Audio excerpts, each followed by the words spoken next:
Welcome to my absolutely boring seating area. It's terrible.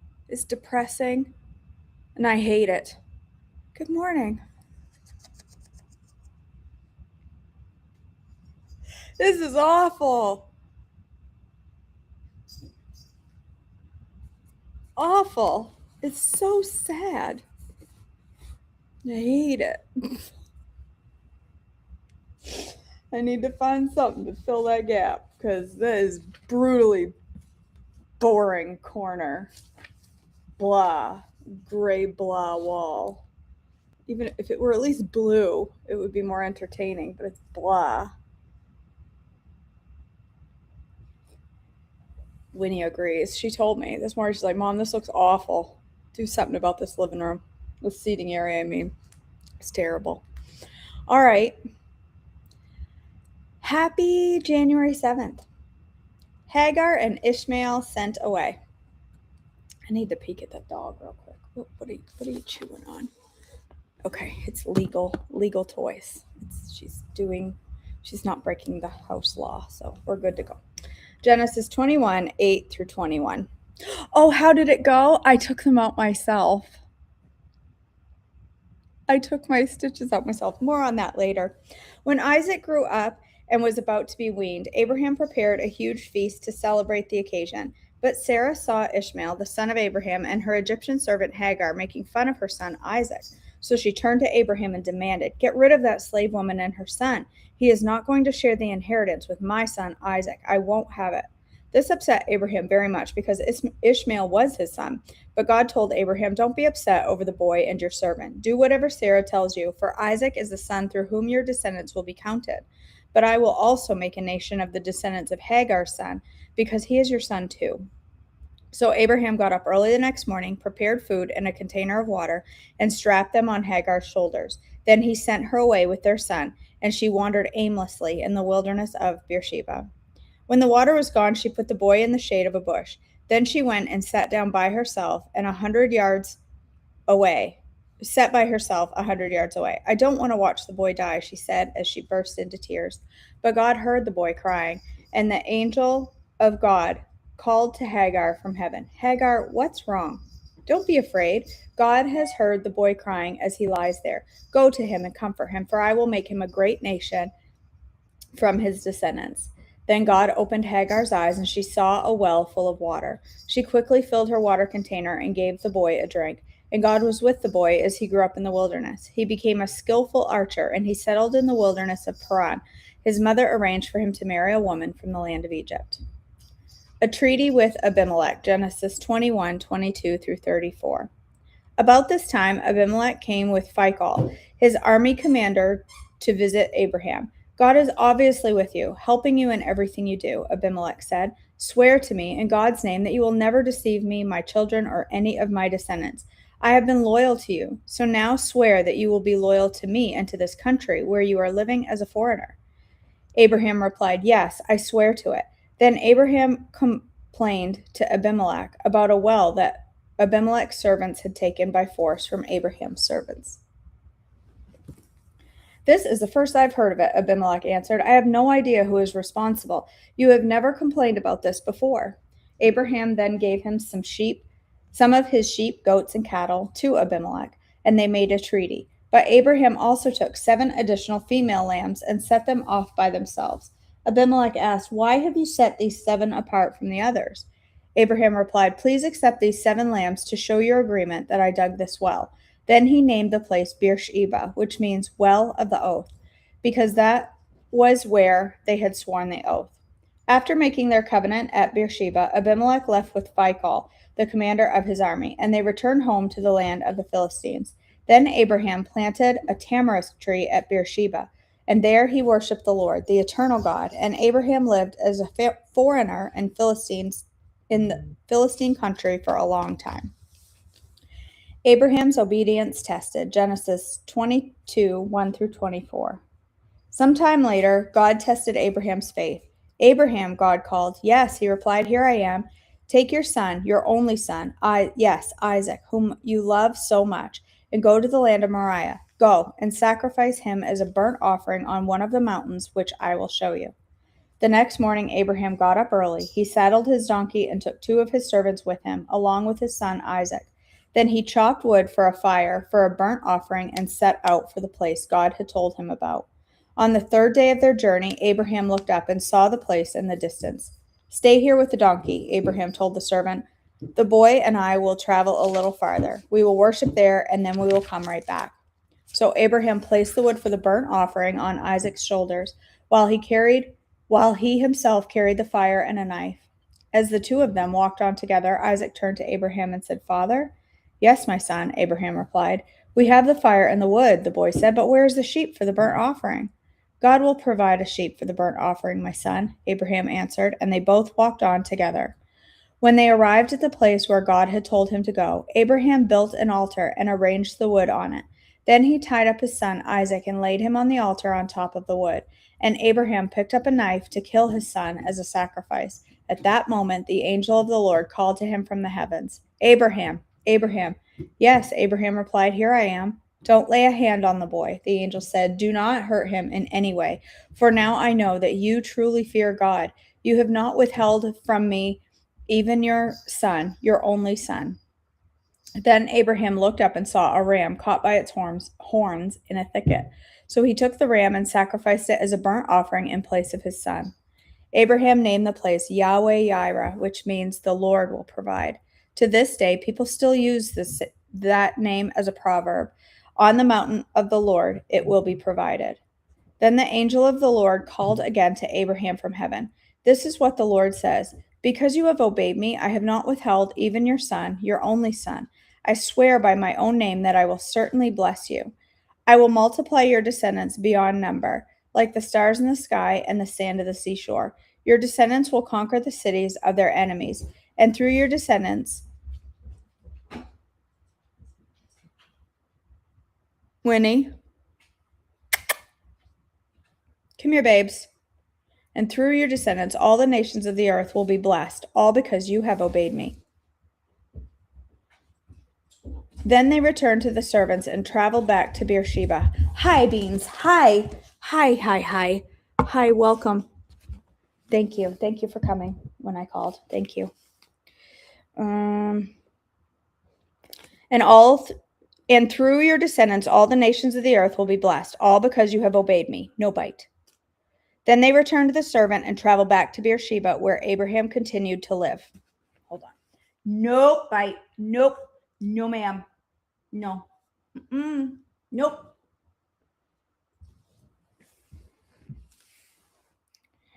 Soon after this, Abraham heard Milcah, his brother, Nahor's wife, had borne Nahor 8 sons. The oldest was named Uz. The next oldest was Buz, followed by Kemuel, the ancestor of the Arameans.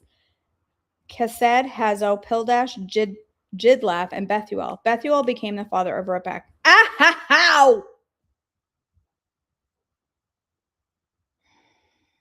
Bethuel became the father of Rebekah. In addition to these 8 sons from Milcah, Nahor had 4 other children from his concubine Reumah. Their names were Teba, Gaham, Tahash, and Maacah.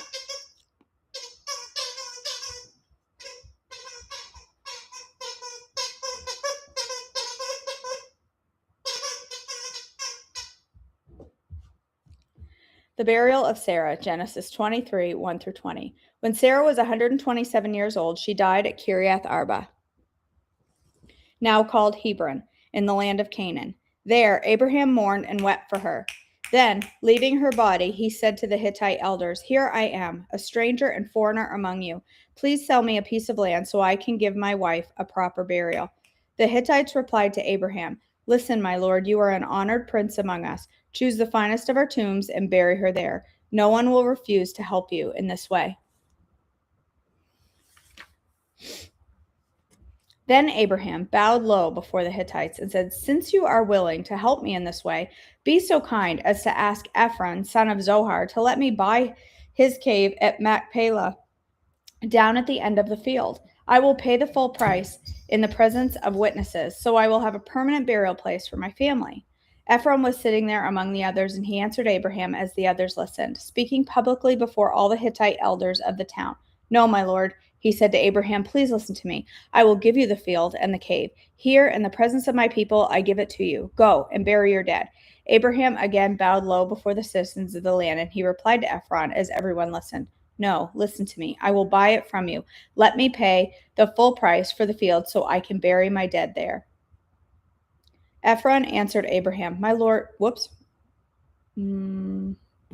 Ephron answered Abraham, my lord, please listen to me. The land is worth 400 pieces of silver, but what is that between friends? Go ahead and bury your dead. So Abraham agreed to Ephron's price and paid the amount he had suggested, 400 pieces of silver, weighed according to the market standard. The Hittite elders witnessed the transaction. So Abraham bought the plot of land belonging to Ephron at Machpelah, near Mamre. This included the field itself, the cave that was in it, and all the surrounding trees. It was transferred to Abraham as his permanent possession in the presence of the Hittite elders at the city gate.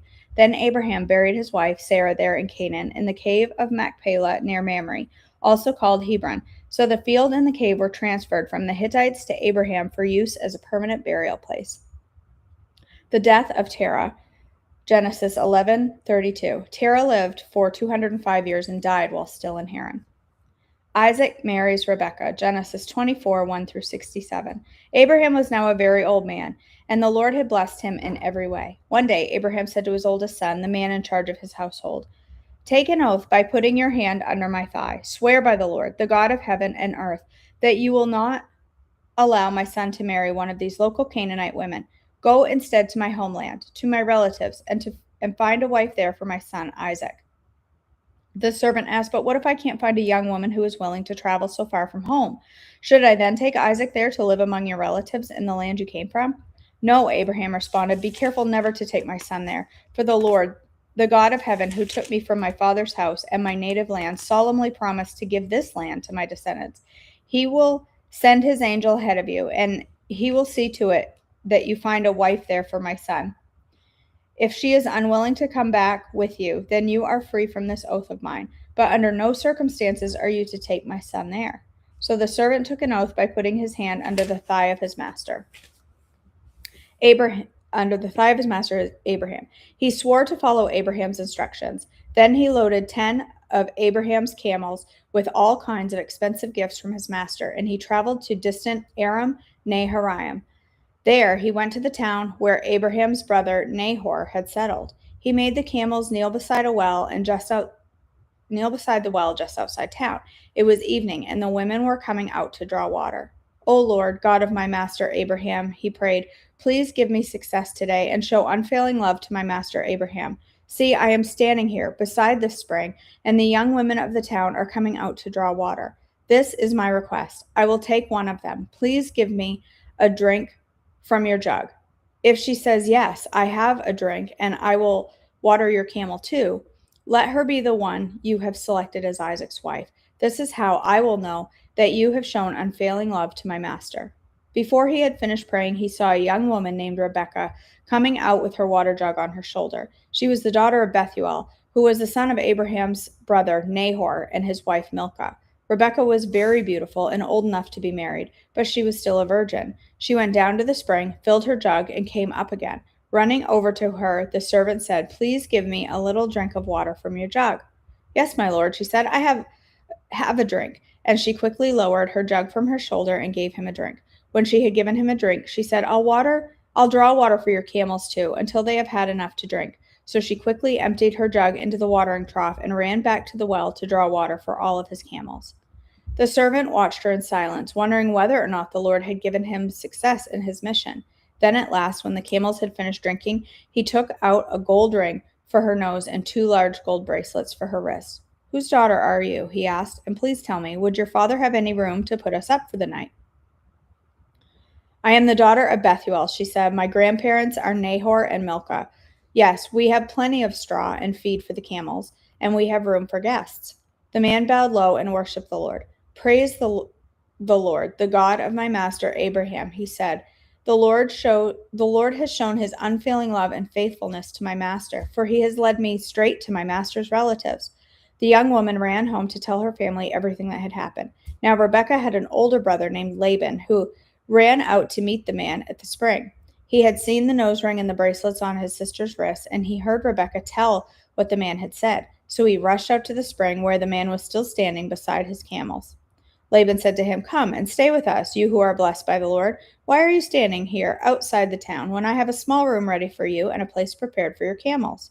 So the man went home with Laban, and Laban unloaded the camels, gave him straw for their bedding, fed them, and provided water for the man and the camel drivers to wash their feet.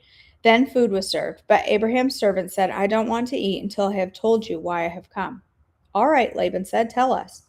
"I am Abraham's servant," he explained, "and the Lord has greatly blessed my master. He has become a wealthy man. The Lord has given him flocks of sheep, and goats, herds of cattle, a fortune in silver and gold, and many male and female servants, and camels and donkeys. When Sarah, my wife's master, was very old, she gave birth to my master's son, and my master has given him everything he owns. And my master made me take an oath. He said, 'Do not allow my son to marry one of these local Canaanite women.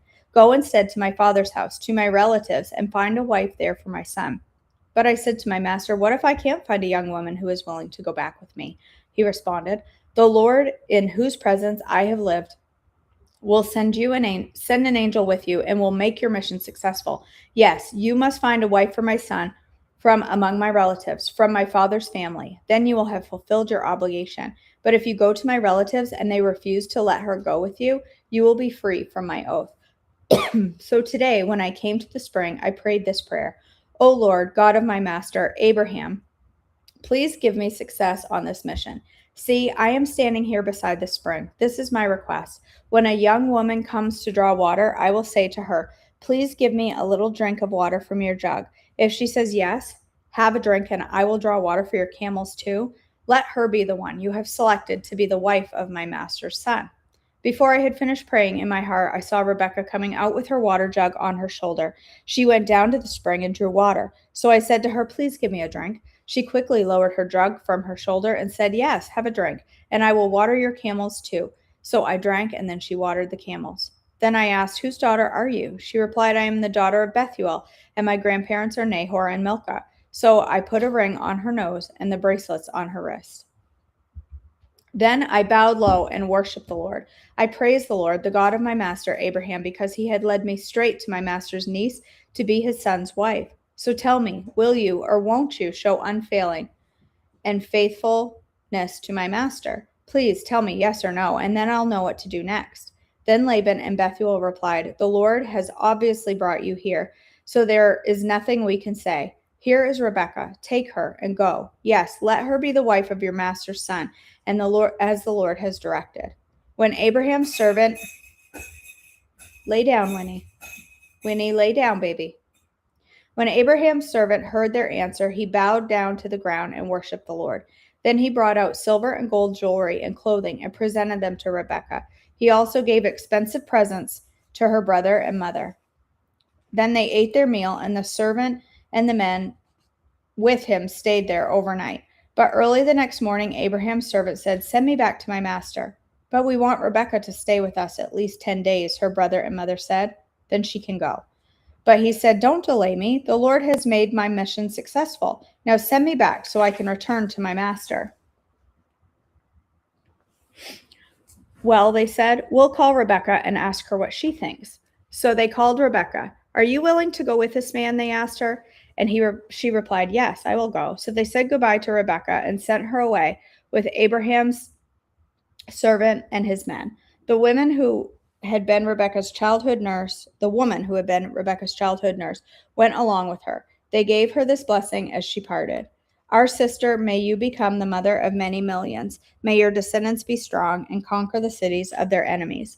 Then Rebekah and her servant girls mounted the camels and followed the man. So Abraham's servant took Rebekah and went on his way. Meanwhile, Isaac, whose home was in the Negev, had returned from Bir Lahai. One evening, as he was walking and meditating in the fields, he looked up and saw the camels coming. When Rebekah looked up and saw Isaac, she quickly dismounted from her camel. "Who is that man walking through the field to meet us?" she asked her servant. And he replied, "It is my master." So Rebekah covered her face with her veil. Then the servant told Isaac everything he had done, and Isaac brought Rebekah into his mother Sarah's tent, and she became his wife. He loved her deeply, and she was a special comfort to him after the death of his mother. I always get this story confused with the one where he has to marry Leah first, and who I always get the two confused. I guess it's Jacob, not Isaac. It's Jacob that wants to marry the girl, and why can't I think of her name? My brain is frozen. He wants to marry the girl, but the man gives her Leah first, and he doesn't love her. And Leah,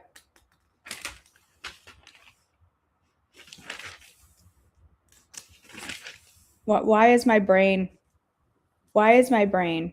It's Rachel. See, that's why I get it confused. Rebecca, Rachel. They sound exactly the same.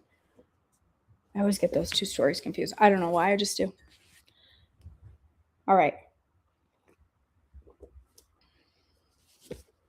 That coffee is not very good this morning. Kind of tastes like cigarette ashes. I don't smoke. See, all of you remember it's Rachel. It's just me that can't remember things. All right. Restoring your body to its original purpose. Jeremiah 30:17 says, I will restore you to health and heal your wounds, declares the Lord. Confession. I am an obnoxious question asker. I can't stop it. As a kid, I'd ask really probing questions, often at inappropriate times, because why not? My mom used to call them Jessieisms. All throughout my childhood, she'd joke that she was writing them down, collecting them to someday put in a book. Looking back, I don't think it was curiosity that drove my questions, but confusion over things that were considered the status quo. If something was generally accepted by others but didn't make sense to me, I'd say so, even if it wasn't culturally appropriate to do so. The silliest one we both remember is that there was a big hill in our neighborhood. On one side where you drove up, there was a traffic sign that read, Hill. One day I told my mom how dumb that seemed to me. Why have a sign that stated the obvious? I wasn't obsessed with how things were, but why they were. I never tried to take apart a DVD player, but I did wonder why DVDs were round and not square. I never cared about how a respiratory system functions in my body, but I did seriously wonder why many of us use that small indentation between our nose and mouth. Why many of us have that small indentation between our nose and mouth. Eventually, I Googled it. It's called a philtrum, and it's fascinating. I didn't wonder how a president came to be elected, but why people would vote for him and why he'd want to run for office in the first place. The origin, the purpose, the plan behind a thing is still intriguing to me, often more so than the execution and evaluation of it. Likewise, the why has plagued me as how I view my body has changed. In all the years I spent working on and worrying about my body, I was always been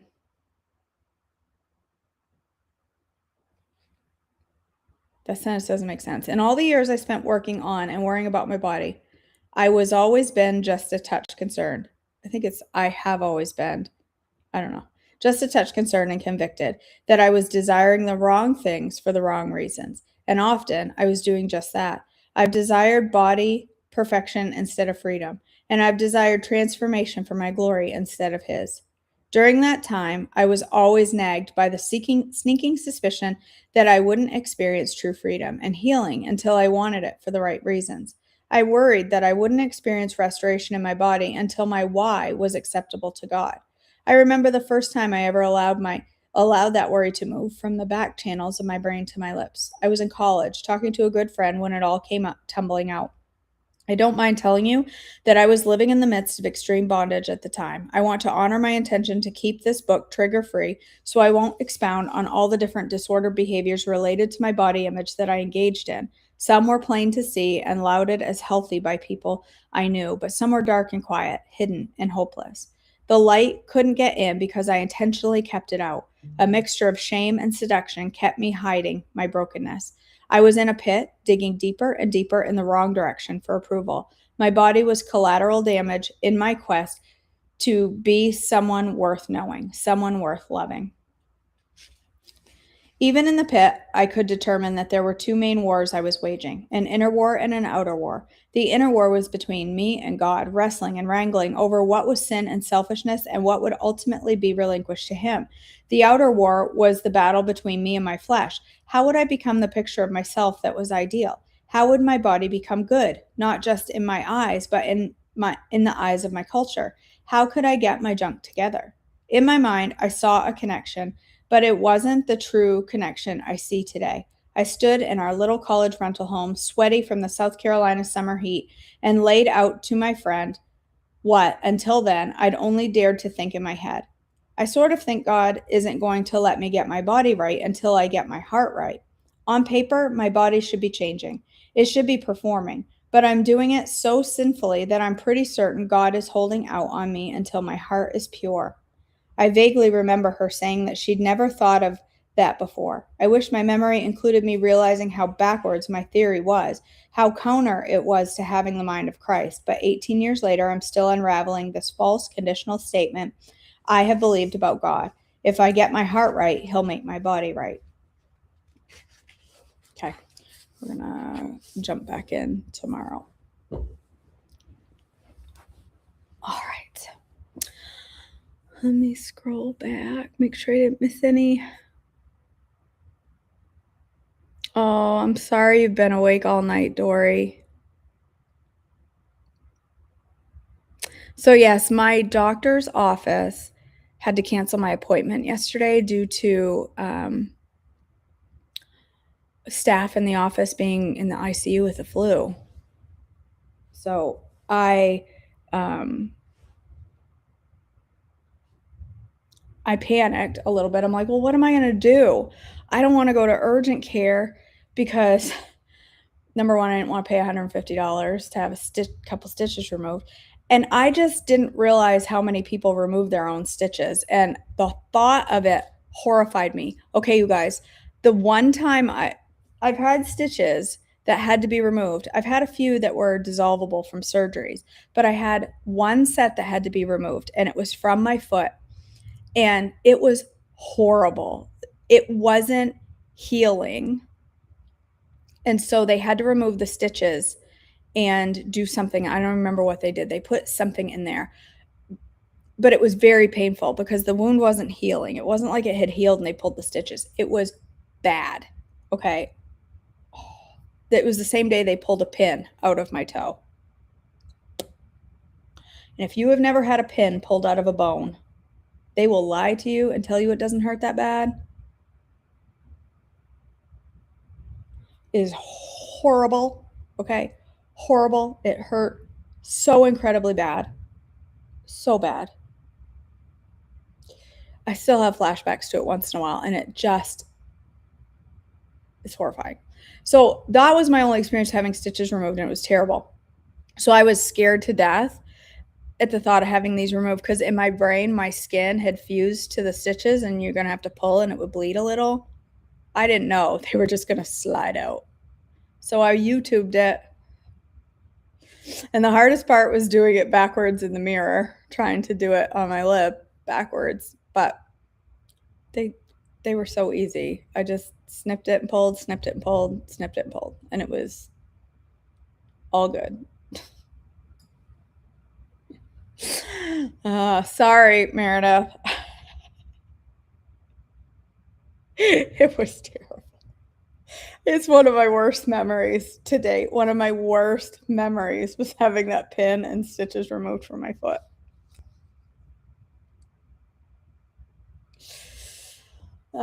I had to go. I was supposed to go get the pin and stitches removed and wrap up my foot. And then, well, I take it back. I was supposed to go to my doctor's appointment and then go back to work because the office was right next to the hospital. And so I was supposed to go over, get it removed, and go back to work. But I didn't know that they were going to pull the pin that day because my foot was not healing right. My toe was healing crooked, so they had to get the pin out. And I still have a crooked foot to this day. So I didn't know it was going to happen, so I didn't like pre-medicate. I had to go home for the day. It's one of my worst memories. My whole foot is in a ball right now just thinking about it. And there are other things clenched quite tightly. Oh, anyway, so yay, look at me. It's pretty good. I have a little scar. I have a lump that I keep like massaging, trying to get that to flatten out. It's very tender, but it's all healed nicely. So she did a good job with the stitches. You can't see a line or anything. Hopefully I can get that lump to go away because that's really irritating. But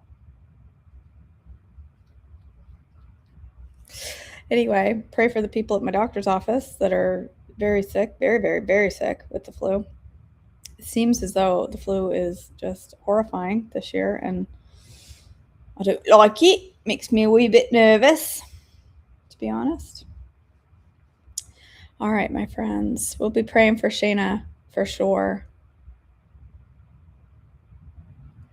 At least she's having symptoms while she wears the Holter monitor. That's good. That's good. Do you know that I wore a Holter monitor for a week? I think it was a week. Was it 2 weeks or a week? Because I was having such bad, strong palpitations. And then my heart would skip a beat, or at least that's what it felt like. I would feel this like flutter. And then I swear my heart would chill for a second and then it would go boom. And then it would be normal. And it would happen every like hour, once an hour. It would almost like it pause. It would flutter, kind of pause, and then bang. It was awful. I hated it. Everything was normal. I wore the Holter monitor for 2 weeks. They said nothing was off. They saw the skips, but were like, it's fine. It's normal. Do you know what it was? Do you know what it was? I'm telling you, I've been to rheumatologists, I've been to cardiologists, I've been to dermatologists, I've been all these doctors trying to find out what is wrong with my joints, what is wrong with my heart, and all the time, the entire time, it was lack of estrogen, and not one doctor knew it. I spent thousands of dollars going to doctors, and doctors had no idea it was estrogen that was missing from my body, that had severe hip pain, heart palpitations, major skin issues, all of it was lack of estrogen the entire time. I do not have a lot of trust in a lot of doctors. Sorry if you're a doctor.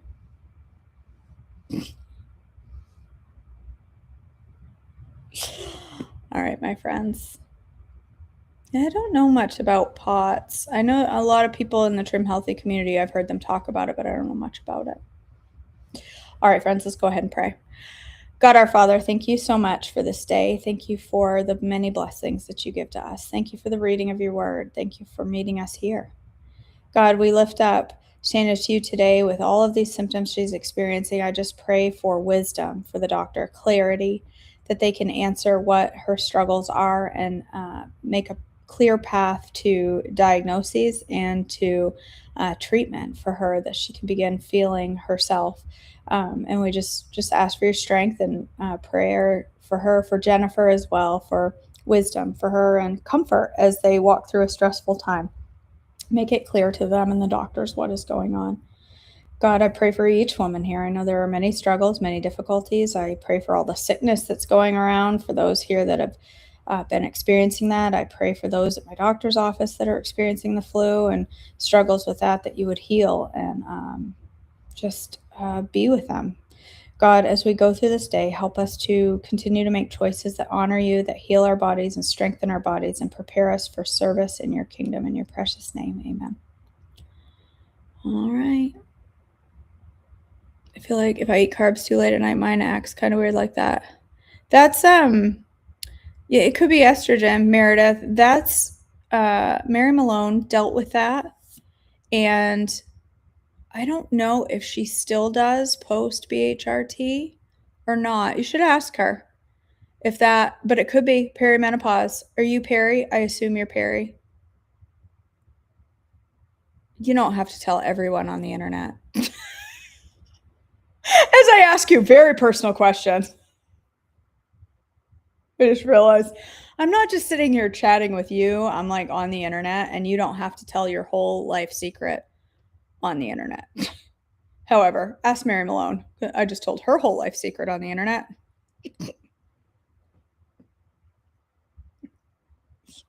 It's a good thing I'm not a doctor because wouldn't be very good with HIPAA, would I? Uh, no, Laura, yes, I take that back. Yeah, you were very likely Perry Meredith. I mean, it's very likely. Um, Early Perry, probably. I did the saliva test once for a doctor that ended up being a piece of work. But the saliva test, even though it's more effective than blood tests, is still not completely accurate. The best way, even the medical community, like the menopause, what's it called? National Menopause something something society something, I don't know. It's like a bunch of menopause doctors. Even they agree that the best um, course of action for treating menopausal symptoms is ew, dog hair. No, that's not the best way.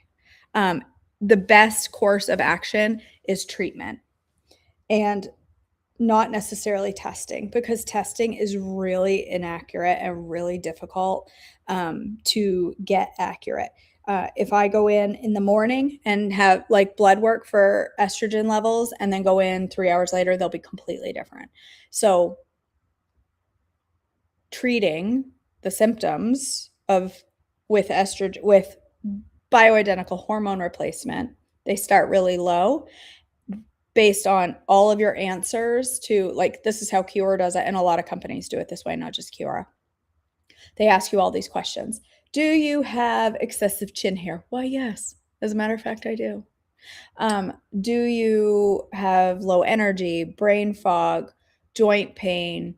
They ask you all these things. Then they ask you all the things like, do you still cycle? Do you want to still cycle? This, that, the other thing, all these things. And based on your responses, they prescribe you BHRT. And it's not just estrogen, it's estradiol and uh, D, DHEA. I get the, not DHEA. There's a bunch of things I can never remember. Testosterone, progesterone. Um, is it DHEA? Maybe it is DHEA. Whatever. They prescribe you based on your symptoms and then tweak it. It takes about, everybody's different in optimization, but it takes a year plus to become optimized.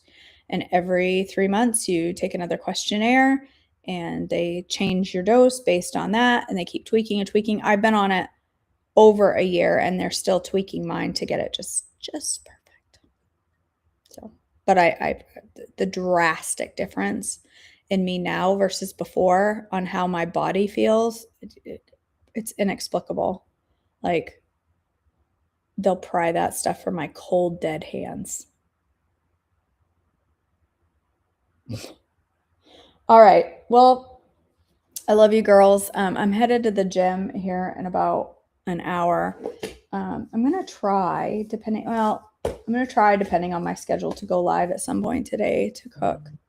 But I'm not sure how that's gonna go today because my day is a little off today. I have a 5-hour meeting this afternoon, so with my coaches, with the people that coach me, I have almost 5 hours with them today. So gym and 5 hours of coaching. So I may not get to cook today. But I did order groceries, so I do have some things to cook. That's a plus. All right. I love you people so much. I hope you know that. I hope you know that. I hope you have Joyce. I do personal training. I do personal training. I do have strength training guidelines within my group coaching that I offer, a year-long program for group for strength training for beginners to advanced. I do personal training, so today is likely, because I wasn't able to go Monday because of doctor's appointments. I likely will do a combo today of legs and core, and then I'll do arms on Friday. Yeah. So it's leg day. I do a lot of squats. I do a lot of weighted squats. I do a lot of squats are the only thing I can think of. I do a mix of equipment and free weights, and whatever she tells me to do, I do it. Yes. And some of us get groceries in the morning. Lois, I ordered them last night. I ordered them last night before I went to bed, and they were here this morning when I woke up. They were delivered at 6:05, and I was laying in bed at 5:55, knowing that they'd be here any minute. And then I finally crawled out of bed at 6:05. My groceries were on my doorstep. I'm telling you, Walmart delivery is hands down the best thing ever created. Yes, it cost me $15 extra because I had a large order today and I tipped the guy $15 because it's based on the amount of your order. So yes, it did cost me 15 extra, but I didn't have to get out of my pajamas or leave my house. All I had to do is pick it up and put it in my fridge. If that ain't worth $15, there ain't nothing worth $15. I didn't have to start my car. I didn't have to back out of the garage. I didn't have to walk through Walmart with all the people with their coughing and hacking and snotty nose flu who refuse to stay home when they're sick. I didn't have to do any of it. I just had to go out on the doorstep and carry it in. It's genius. It's wonderful. It's wonderful. All right. I love you, girls. Hope you have an amazing day, and I will see you